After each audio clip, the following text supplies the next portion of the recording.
Today, we wax poetic. That's right, Colorado's Poet Laureate is here to share how poetry develops stronger voices for young people and how you can get involved in self-expression through writing. Airports don't look like the most fun place right now, so maybe it's time to hit the road because it's the summer of the RV. It's me, Mario. I can't do that very well. Another day of a Super Mario giveaway. Watch for your cue to enter to win. Colorado & Company starts when? Oh yeah, right now. Portions of Colorado & Company contain paid content. Good friends, gonna get you through the day. Good friends. Welcome to the show. We have a little bit of everything for you today. We have poetry, we have travel, we have a cool movie giveaway. So let's start things off with a healthy Colorado conversation. We all have a friend who has passed a kidney stone, and the way they tell it, it is horrifically painful and terrifying. So I'd want to get some things straight about prevention and care from Dr. Brenton Winship. First off, what a name. Wow. He's a urologist and urologic surgeon with Common Spirit Health. Hello. With a name like that, you had to be a doctor. It's true. It's true. Yeah, it's true. I love this guy. Okay. How common are kidney stones? So kidney stones are very common. The incidence is around 1 in 10 persons per year. Oh, Lord. Okay. So very common, something that a lot of people experience. Okay. Yeah. Are there calcified stones? That's what they are? Several different types of kidney stones, but Yeah. the most common type are calcium-based kidney stones. Are you impressed that I knew that? Of course. He wasn't. Okay, what are the risk factors? So who's more likely, men, women? Talk to me. So men are at a higher risk for developing kidney stones, but in the last 10 years or so, women are coming up to basically be even with men. Really? We've seen the incidence increasing in women and staying relatively stable in men. Interesting. Anybody over the age of 50 has a higher risk for developing a kidney stone. And otherwise, it can depend a bit on where you live. So, Really? yeah, if you've ever heard of the Stone Belt, it sort of refers to the southern portion of the United States. So obviously there's a bit of a correlation between sort of higher temperatures, probably correlates with dehydration. I see. That makes sense. And then there are some risk factors that go along with things like diabetes, increasing your risk for developing a kidney stone as well. Okay. Okay. Let's say, how do you diagnose a kidney stone? Usually it's when someone's like, I'm gonna die, I'm in so much pain. But is it a CAT scan? What is it, an ultrasound? I'm trying to sound like a doctor. Yeah, so several different ways that, if you come to see your doctor, you come to see us, you come into the emergency room and you're having pain in the back, and if your doc suspects a kidney stone, they have a couple choices in terms of what to order. The most definitive thing is to get a CAT scan. Yeah. Those are 99% sensitive for all kidney stones. They're going to tell us exactly how big it is, where it is, that sort of thing. But a lot of times you can pick them up on ultrasound, or at least you can find the evidence that there's a stone on ultrasound. And you can often see them on just a plain X-ray as well. Oh, yeah. So Especially depending if on they're what big. your symptoms are and sort of what your doctor has at their fingertips, any of those can be used to diagnose the stone. My mom used to get them. She had a calcium issue, and she'd also have like nausea. Is that something? It's not just the back pain. You just feel wretched. Is that right? Right, yeah, so kidney stones cause pain basically when they act like a cork. They keep urine from passing from your kidney down to your bladder, I and that's see. going to cause your kidney to swell. That's not only painful, but it induces a lot of nausea. Oh, wow. Okay, good to know. How can we prevent kidney stones? What's the best way to sort of reduce the risk? Is there a spell? Nothing quite that easy, I'm afraid. The best thing you can do is stay hydrated, right? Okay. And the guidelines that are out there recommend that you drink enough fluid such that you're making between 2 and 2.5 liters of urine per 24 hours to prevent kidney stones, Okay. which is a heroic amount of fluid. That seems like a lot. Yeah, so it's not easy for anybody, even myself, somebody who sees a lot of kidney stones Sure. and sees their consequences. Most days I'm not keeping up with that, but Okay. the recommendation is out there. A lot of people try to avoid calcium in their diet, but that's actually the opposite of what you should do. You want a normal amount of calcium, especially from dietary sources. And trying to increase the amount of citric acid or citrate in things that you're drinking. So lemon juice in your water, even certain sodas like Sprite, 7-Up, Really? Fresca, those things have a lot of citrate in them, which can be super helpful.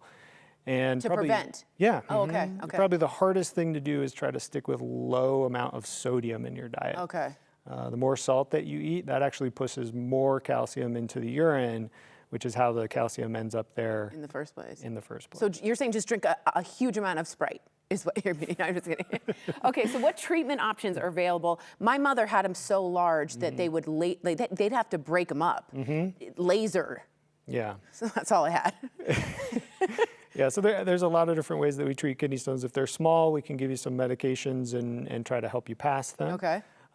As they get larger, there's various things we can do. We still use a lot of lasers in kidney stones. Okay. And we can do relatively minimally invasive procedures, so no cuts or anything on the outside to get after those stones and break them up and get them out of there.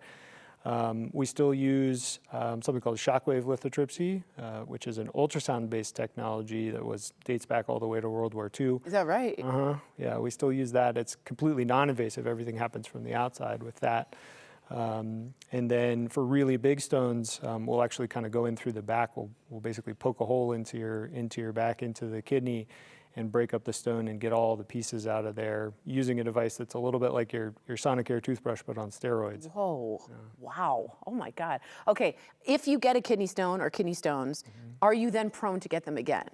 Yes. Oh, that stinks. Yeah, so just like how I was saying about 10% of folks are going to experience a kidney stone, it's about 10% per year once you've had a kidney stone is your own risk for having another one. So on average, if you have a kidney stone, about every 10 years, you're going to have an issue with a kidney stone. Oh my gosh, we got to end on something better, but it can be fixed. So there's a lot that we can do prevention-wise, especially if you're somebody who has a tendency to make stones. We can do some testing, actually sort of requires you to collect all your urine for 24 hours. Oh yeah. But it can give us a really good picture of what your personalized risk factors are, why you're making those stones, and we can give you really kind of targeted dietary advice. And if there's medications you should be taking, supplements you should be taking, that sort of thing, and we can really kind of try and get on top of it. Okay, wow. Thank you so much. It's so fascinating to me. And a lot of men say it's worse than childbirth. I don't think so. You guys discuss between yourselves. Human kindness is what Common Spirit Health is all about. Visit their website, search for hospitals and doctors in your area. Just go to mountain.commonspirit.org. You can also find more information on 9news.com/healthycolorado. This Healthy Colorado segment is sponsored by Common Spirit Health. We're all trying to stretch our budgets further and further, as we know. And next week, my favorite chef, Mary, is amazing. She helps us stay on track because, get this, she shares 4 different meals you can make using just 1 rotisserie chicken. It's unbelievable. And are you looking for a fresh start? Many of us are. I mean, for real. That actually means something to you. I have some great news. Pima Medical Institute is holding a spring open house all this week. You can tour hands-on labs, you can meet students, instructors, you can catch live demos, and even chat with an advisor about your future in healthcare. Pima Medical Institute has locations in Denver and Aurora, so join them for their open house at either location. Again, it's all happening this week through the 27th. Just go to pmi.edu to save your spot. And look, if you're looking for something new, this is a sign. They sponsored today's mention. Still ahead, when things get tough, Team Rubicon gets going. We're talking with one of the leaders making a difference one community at a time.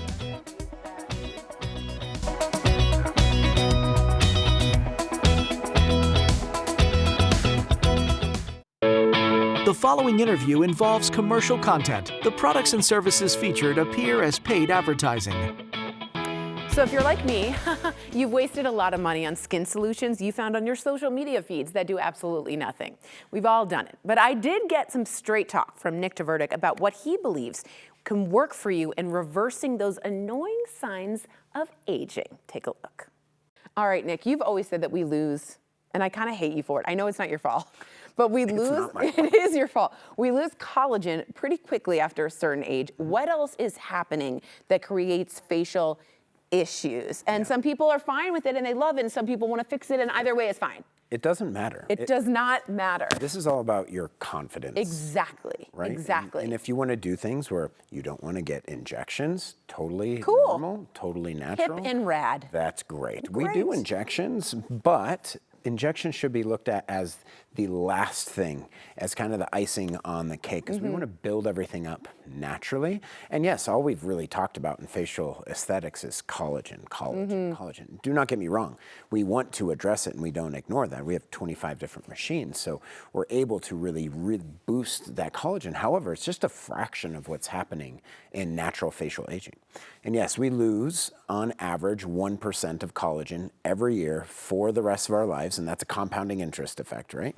After age 22-ish for the rest of our lives. So we don't want to ignore that. However, what we haven't talked about, because we've never been able to do anything about it, is we're also losing up to 8% of our facial muscle tissue every decade after age 30 for the rest of our lives.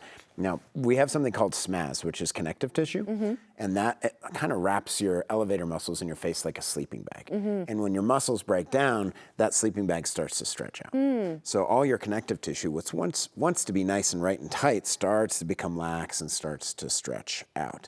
And that's where M-face comes in. The reason why we haven't talked about it is we've never been able to do anything about it until now. M-face. And so much of what really bothers people in facial aging is actually the jowling, the nasolabial folding, the jowling. It's the gravity under effect. eye Yeah. bags. I feel like it's all just Right? going to hell, you know?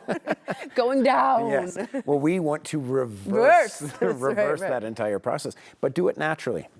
That's what it's all about, is the whole having the look of like you have golf balls in your cheeks and the hot dog lips. No offense to anybody out there with hot dog lips. That's your choice. That's your choice. But that look is kind of going away, Yeah. and the more natural, graceful aging, and that's what we do, is we want to do everything we can to naturally reverse the aging in facial aesthetics, and then we can fine tune with injections. Right. But this whole movement of leading with neurotoxins and filler is the wrong way to do things. Not saying they don't have a place, but we want to make sure we're addressing the structure, the foundation, then getting into the collagen and elastin, and then the tone and the texture. You build it out, people. Inside out. You build it out. Okay, let's dive into the results. This is my favorite part. Yes. Don't you guys love the results with your technologies? They're unlike anywhere else. They're pretty amazing. I want to start with the ARIA lift. Yes. Which is amazing. Tell us about that. Well, it's super unique because we're actually starting from the base, from that foundation, and then we work out. Where almost everything in facial aesthetics has been the opposite. It's working from the outside in. So what we want to do is build that structure, build that foundation. So we're actually addressing the root structural causes. Like eye bags are caused because your muscle breaks down. Yeah. Right? So we want to make sure that we are addressing that in the most functional and natural way possible. And then we work ourselves out, because then we just bring that vibrance back to your Which is what face. people sort of notice too. Yeah, Exactly. absolutely. Unbelievable. When you look good, you feel good. When you feel good, you look good. It all plays together. It really does. And aesthetics is equally as part of wellness as some other things, because if you're not confident in yourself, it mentally can affect the rest of your life. So it's this whole thing. That's why we do what we do. Yeah. Is it all plays together. You know when you're in like a cute outfit and you got your hair looking good and you walk a different way? You know what I mean. You know what I mean. That's how I feel when I feel like, you know, you kind of strut. That's what you're looking for. The confidence. That's what we're. The That's what yeah, we're, the we want to confidence. bring that back. So That's if you're right. looking in the mirror and you're like, "Oh my gosh, what has happened to my face?" Right. You are not alone. You are not alone. This happens. This is what happens in However, life. there's natural ways to do that where you don't have to worry about getting surgery or things like that in many cases. So Which we is want to. huge. It's a huge deal. Yeah. And sometimes surgery is necessary. Don't get me wrong. We refer out all the time, but it's okay. What are we trying to accomplish? Let's put together that comprehensive plan so we're addressing what we really need to do to show you the results that you're looking for. The results? Okay, explain the stages for me. I'm going, hey Nick, I want an ARIA lift. Yeah. What's elevator stage 1? So elevator stage 1 is it's like building a house. Okay. The most important piece is we want to have that foundation poured properly. Got it. The next step is we want to have the walls and everything framed. Got it. That's your muscle and your connective tissue. Spaz. Yes, SMAS. Smaz. Okay. I could be a bit of a spaz. Yes, of but course. no, it's called your SMAS. Okay. So we are able to actually tighten and see more lifting Wow. with M-Face than anything before, but now we can actually address eye bags. That's amazing. In a natural, functional way with zero pain, zero downtime, zero negative side effects, because we're actually rebuilding the muscle tone underneath the eye, which pushes those fat pads Look at that. back. I mean, that is drastic. I Oh, mean, it's drastic. That's huge. And we do full resurfacing. We have the Neogen PSR. We have. Look at that. We do a whole lot of things. And obviously Unbelievable. everybody's a little bit different, but we want to engage and turn the clock back. Yeah. And the it way looks that it's so natural. It just doesn't look like that cat woman. Which Yes. again, if that's your look, we're fine. Hey, you do groovy. you. You do you. You do you. Okay, so thank you, Nick. You can always call his team at ARIA Integrative Health. I want you to ask about the ARIA Lift, those different stages, and the brand new M-Face for eyes, if that's your biggest issue right there. You can enjoy up to 30% off. Call now at 303-953-2899 or see more online at ariaintegrativehealth.com. Good stuff, Nick. When we come back, Colorado's Poet Laureate is here to share a poem and inspiration to get you writing your own story. Stay with us.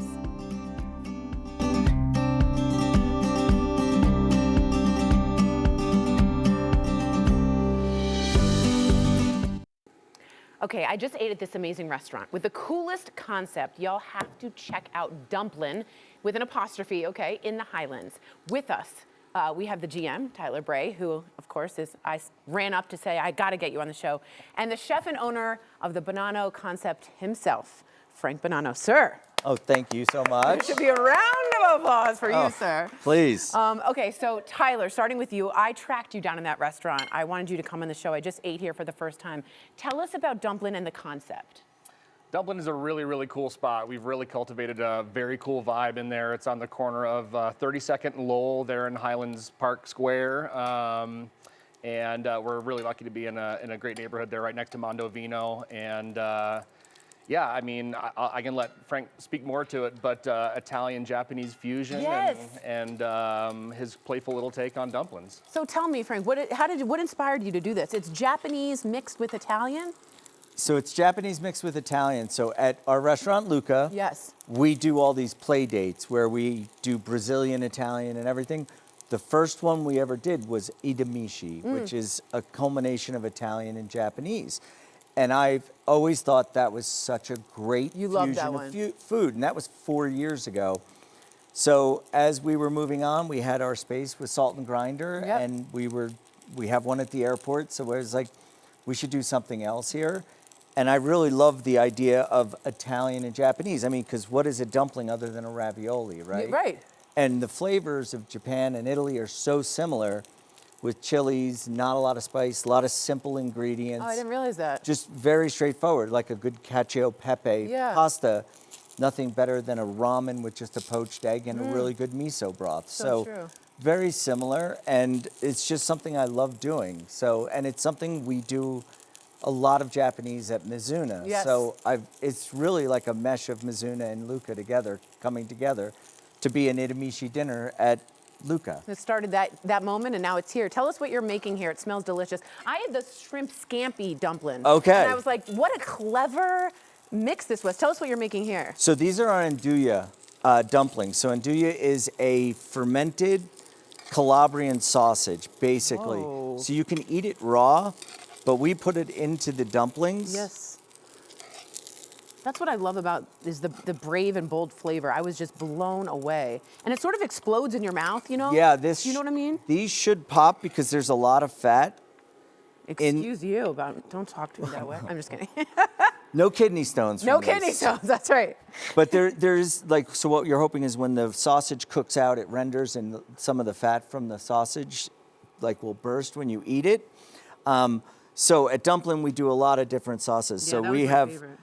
our house-made char siu from Michael at Mizuna. Then we have just a simple barrel-aged soy sauce, Calabrian chili.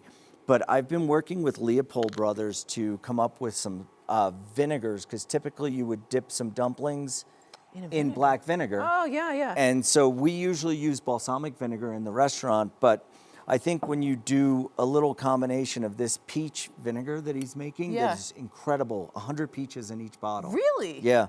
Wow. And so I think the flavor from the peaches with the spicy sausage go really well together. That's so innovative. Should I take it? Yeah. Should I try it? You Should I should. use? You wanna? Should I hand it? I don't want to be rude. I would hand it. You would hand it? Okay, I I'm would doing it. I'm doing totally. it. You wouldn't mind? Oh, I'm I'd talking be to ins- Mr. I'm insulted Mr. if you Restaurant don't. himself. Okay, I'm going to take this one. What do you Okay. think? I think that's a good start. Oh, I got the peaches. It just comes through right at the end, and Mm-hmm. the spicy sausage inside. Oh, it bursts. That is beautiful. That is beautiful, you guys. We've reached our This is goal. amazing. Perfecto. Oh, Okay, you are a legend here. I'm sorry to speak with my mouth open, but for your restaurant group, and have some of my favorite restaurants on there. I want to know what inspires you, because you must have a crazy brain in there. The restaurants are so diverse. yeah. I mean, it's funny when we opened up Vesper. You mentioned Vesper. That was where we all went to eat after DBL. So Vesper's food, we always knew we wanted to take that. It was in between, and we wanted to do a real neighborhood bar. And I was obsessed with pitas. Oh, you were having a pita moment. I was having a major pita moment. Got it. And decided that we should do like Middle Eastern food because I loved pitas. And so it seemed healthier. Yeah. Right? Like going to a bar to get something, but having hummus and falafel and gyros. Just, I was really into it when we opened all those years ago. And so I go through that with food. Japanese has always been such a passion of mine since opening. I mean, Mizuna is named after an Asian green. So we've always had that influence. And so when the opportunity presented itself to do the Itamishi dinner at Luca, I was like thrilled. You were happy. And it just started really getting me going on things that we could do. And like, I can't do this dumpling at Luca or Mizuna really, but we needed to open a restaurant. And Yeah. we wanted to curate and see what it could be. I mean, it's a very small. It You've been is. there. It's 24 But it seats. feels comfy and cozy, which I love. I mean, So it's amazing. It's just about for me exploring things and combinations of things, and I'm very lucky I get to do that a lot at Mizuna. Yeah. But this gives me an opportunity to really marry two cuisines I love a lot. Well, we're lucky to have Dumplin as well. Let me ask you something. Something's happening March 31st.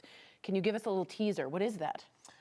So that's going to be circling right back to what Frank was just talking about. That's going to be our Itamishi over at Luca. That'll be combination of the Japanese and Italian cuisine. Nice. And do you need reservations? You Certainly. get them now. Yes. Get them now. Everybody get them now, March 31st. Okay. So to all my viewers who are bored with Meatloaf Monday, nothing wrong with meatloaf, by the way. Okay? Who doesn't love If I meatloaf? could make a meatloaf dumpling, I Oh, would. call it the Tory. Try out Dumplin in the Highlands, and your taste buds will thank you. And then you can thank me for recommending it, and I can thank Frank and Dumplin for existing, and then we can all be thanked, and we can all be full of dumplings. And that's the goal of life.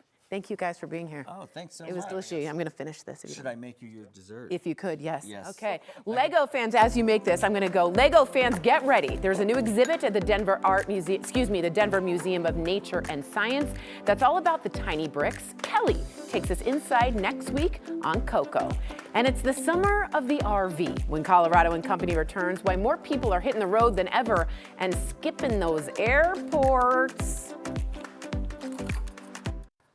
Today is your chance to discover the poet inside of you and find a community of people who are there to listen and to help you grow in the way you express yourself through poetry. I love poetry, and I'm so honored because with me is Beth Franklin, president of the Colorado's Poets Center. Hello, Beth. Hello. Good to see you. Also, we are beyond honored to have Colorado's 2627 Poet Laureate, Crisosto Apache. I am beyond honored to have you here. Thank you. I'm great to be here. Okay, I'm very happy, good. I wanted to ask you how there's a certain story you were telling me off camera about how you found out that you were the laureate. Yeah, so I was sitting at my table just grading papers, and all of a sudden I saw the phone, and it had Jared Polis on there. Didn't think much about it because I thought it was a political call asking for money. And you're like, I'm not answering that. Yeah, so I ignored it. A couple hours later after dinner, I said, well, I'm gonna check my voicemail. So I checked it, and sure enough, there was that message, and I thought it was a joke. So twice you almost missed it. Right, so then a couple more hours went past, and I said, well, maybe I should take this seriously and go listen to that again. And I was quite surprised. Well, congratulations, and Mazel Tov. It's a huge honor, honestly. Beth, talk to us about the Colorado Poets Center. What is it? It's a poetry nonprofit founded 20 years ago by my late husband, the poet Robert W. King, and myself, but he ran it until he passed. I'm so and sorry. Now I converted it into a nonprofit, and it's essentially a directory of 315 Colorado poets. Crisosto is one of our poets on the site. And for each poet, there's biographical information, examples of poems or links to readings they've done, links to their website, their publications, and it's from poets throughout the state of Colorado. Fabulous. That's a fabulous, amazing conglomeration of beautiful souls, I assume. What kind of things do you do to support new people to poetry? Because, you know, Gen Z, let's get to it, you know? Well, first of all, you can be a published poet, like published in writing, or a spoken word poet, which is a more popular, appealing to younger people. I do provide poets to schools if they want. Like this year, we did a 4th grade, I found a poet to appear in a 4th grade in Denver Public Schools and a poet for a 5th grade in Greeley Public Schools. So we do that. We also sponsor readings, and the readings have an open mic, like monthly. I have a reading at the Boulder Bookstore. Always an open mic. Is that right? And just to sign up so anybody can come and read, and we have poets of all ages who read during that open mic. That's fabulous. We also have a newsletter, and in that newsletter, we promote events, poetry events, workshops that are free. There's just so much poetry going on in the state. What a great resource. What an amazing resource. Okay, Crisosto, as well as being a poet laureate, you have written 3 poetry books, and you're associate professor of English and creative writing. My God, what else do you do? In your opinion, what can people learn through reading and writing poetry? One of the things I emphasize about poetry is that if you are interested in writing poetry, it does help elaborate and build your vocabulary. It also builds your voice so that you feel more confident in what it is that you want to express. I told these guys before, I wrote one really good poem, and other poets, but there's one really good one, and it spoke to my voice, and I'm still very proud of it. Can you share how you were introduced to poetry? Yes, back in 1989, when I first entered college, I went in as a painter, and later, my first semester, I switched my major to creative writing, and it was my first professor of poetry that convinced me to change my major to creative writing. And that's the current U.S. Poet Laureate, Arthur Z. Oh, wow. So he was my first introduction to poetry. Oh my God, what an introduction. Yes. And what a beautiful thing that teachers do when they guide you in that right way. Beth, you say poetry is democratic. I wanted to hear what you meant by that. First of all, every culture, every group of human beings has had poetry, has had lyrical language, chants, songs. And so even the earliest, you're absolutely right. Yes, and in fact, some researchers say poetry and lyrical uses of language came before actually communicative as uses of language. So, and through poetry, just like Crisosto was saying, we learn about each other because you have to write about what you know, and in that way of listening to people, we can learn about everything and everyone and all aspects of life. I bet your husband would be very proud of what's happening. I really do. Okay, I need to hear one of your poems, and I'm going to send you guys over to the stage while I do that, and please be careful as you walk over there, sir. I'm going to give our viewers some information, so go ahead and walk over. I'm going to give them some information. You can become a poet. Yes, you can. It can be part of a new and creative writing community. For more information about upcoming poetry workshops, monthly poetry readings, and events, I want you to go to coloradopoetscenter.org. This is a lovely resource again. Beth, thank you for having this. Here we are, Colorado Poet Laureate Crisosto, Apache's poem titled "There Is Light There" has been selected to be included in the National Time Capsule. Oh my word. So you can say you saw it read aloud by the author right here on Colorado and Company. This is Chrysosto Apache with There Is Light There. Enjoy. There is light there. The ray is a bringer inside the beginnings of possibility and a harvester of colors. In its absence, there is always presence peering through a fluttering curtain, shedding its color from the body into the shadow, casting the everlasting shade upon the rusty canyon walls and cascade of skyscrapers. The ever-transitioning gray shade and enveloping indigo is what is left of each given possibility. The possibility is to see others and even ourselves casting the long, desperate shadows, bending into scrupulous forms, reaching for embrace. Bodies are lost in the tangibility of the darkness. Maybe that is the reason why limbs reach. There is light there. From umbra to penumbra, drawing specific definitions of what is forming because of the concurrent illumination. The movements in each are because the sun rotates, the moon rotates, the stars taking a millennium to cast that momentary gleam so the surging energy can begin in the dances, the songs, the incantations, a syzygy. The weight of reflections reminds me the eye to seek what is behind the mind so a spark can be lit, a dawn for what can be expected in a yucca basket or a buckskin pouch, summoning the blessings and gazing through all awaiting pollens of bodies. Finally, sprouting from seed and from water, where all stems travel through the soil, in an illumination bursting through germination, which is also a dangerous determination. So many cannot be cared for, so many cannot be recognized, never finding their opposite. Water will flow and fall, fauna will season and cycle. Feet will tread and dance into the night and welcome the morning. There is an absence of opposites as long as the search for each other never ceases. There is light there. Bravo. This summer is shaping up to be one of the most historic travel seasons in decades, with major events like the World Cup, America's 250th celebrations, and the Route 66 Centennial. Travelers will be hitting the road in big numbers. And earlier, Kelly spoke with the founder of Outdoorsy. Check it out. Hi, Jennifer. I'm so excited to be talking to you. Let's get right into it. Why is this summer the summer of the RV? I mean, this is definitely the summer of the RV and road trip. There's so many exciting events planned all across the country. So you have the America 250 celebrations. Route 66, one of the most epic road trips in the country, is celebrating its 100th anniversary. The World Cup games, there's so many host cities all across the U.S. I think you guys in Colorado are celebrating your 150th anniversary. So this is definitely the year to get out there and have some fun. And I think an RV rental or a road trip is the way to do it. Definitely a better option than the standard hotel and airfare.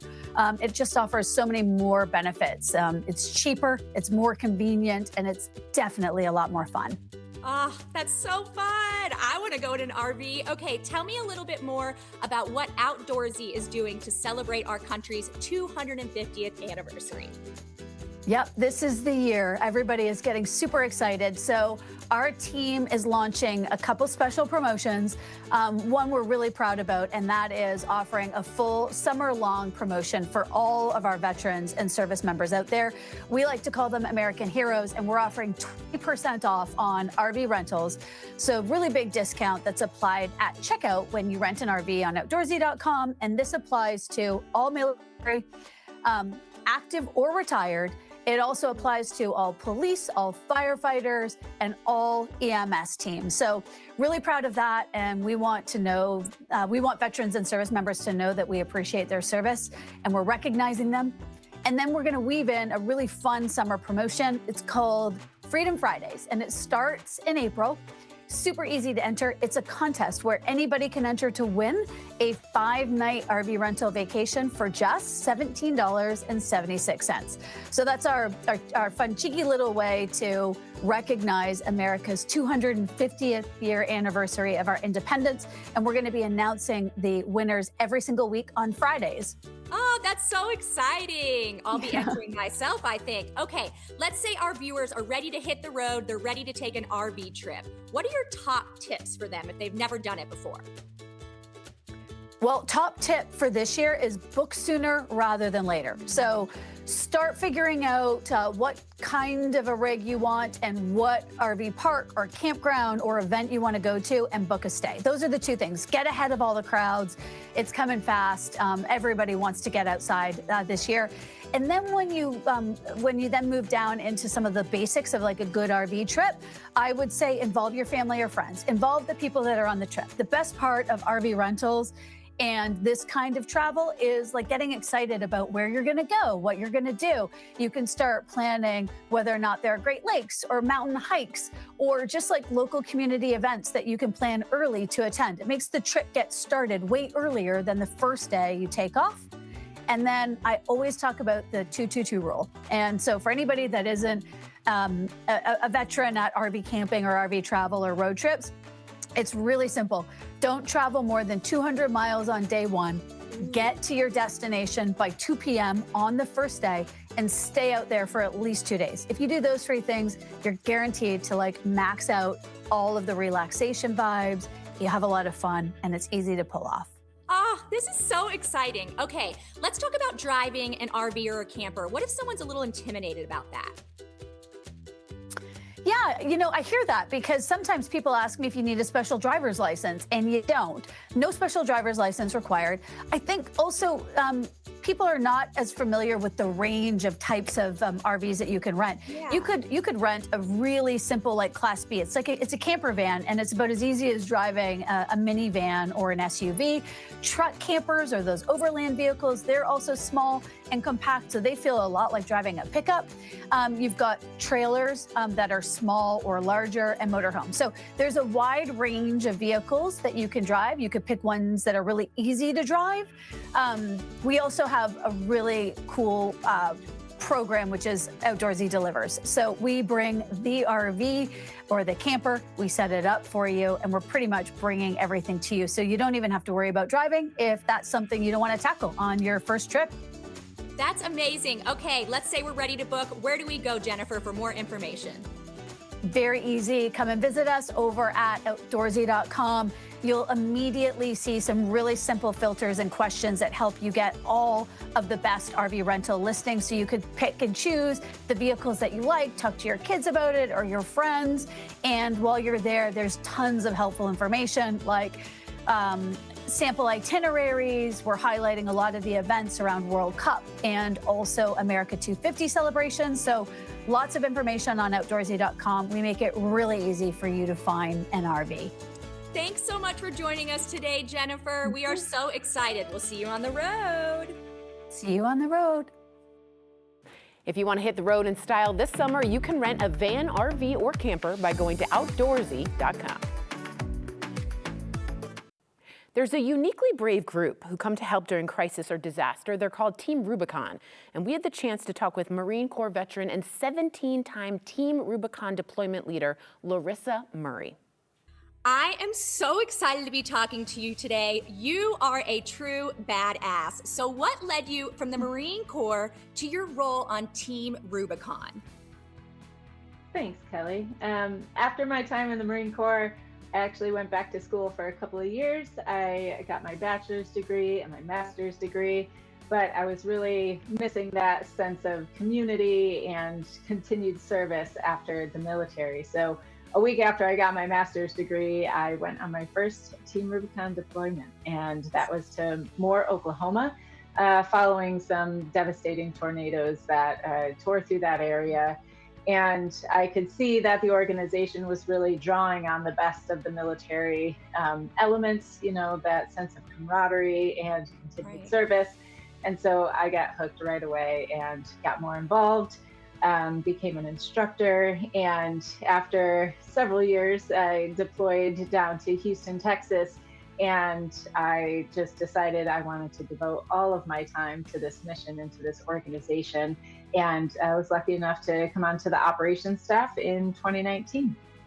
Wow. Okay. So as a disaster response operation leader, which again, so cool, what are the first things you do when you're called? So the first thing that we do is we kind of assess the situation on the ground. We'll work with local agencies to really understand what that need is. And then we determine, are those unmet needs that we can address? And if we can, then we put the all call out to our volunteers. We say, hey, who wants to go help this community? And we try to get boots on the ground as quick as possible. What was your most recent deployment? Most recently, I went out to Alaska this past fall following Typhoon Halong. And we went out to Bethel, Alaska, and some of the surrounding villages there, which are hundreds of miles off the road system up there. So logistics are certainly a challenge.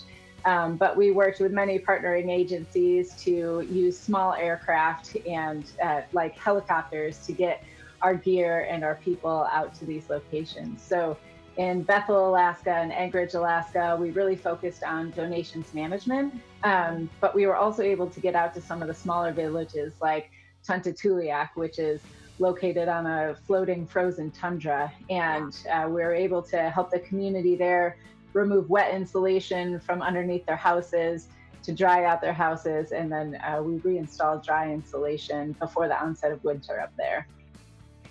You are absolutely incredible. Okay, bring us into a disaster situation. What are you doing in those moments to make sure you're an effective leader for your team? Yeah, so once we're on the ground, we follow the incident command structure. So we'll have one person in charge, the incident commander, but they're supported by a handful of other individuals that help them determine what work we need to do, where we need to do that work, and then they're also responsible for getting the right people and the right tools to those locations to make sure that we can get the job done. Okay, let's talk a little bit more about this. What's a gray shirt and what kind of training does it take to become a gray shirt? Yeah, so we call our volunteers gray shirts because, as you noticed, our kind of service uniform is a shirt that is gray. And you don't need any training to sign up as a volunteer. You just need to have the desire and the willingness to help and to serve. We say we are built to serve in Team Rubicon. And once you sign up, there are a number of different training opportunities that are available to you, depending on what skills you want to develop and what role you want to have within the organization. So we have training if you do want to be one of those leaders on the ground on an operation. We have training if you want to be running a chainsaw, which is very popular in Colorado. So yeah, there are a number of training opportunities depending on which way you want to go with it. Okay, let's say our viewers are ready to get involved. They want to support Team Rubicon. What can they do? They can go to our website, which is teamrubiconusa.org. And from there, you can read about our mission. You can read about our organization. You can sign up to be a volunteer or a gray shirt. And you can also donate there. Thank you so much for joining us today. You are doing amazing things to save lives and help people. And we are just so thankful for you. Thank you. Thanks for the opportunity, Kelly. I appreciate it. Take care. You too. To learn more about Team Rubicon and lend your support, go to teamrubiconusa.org. Hey, Luigi! What's up, Mario?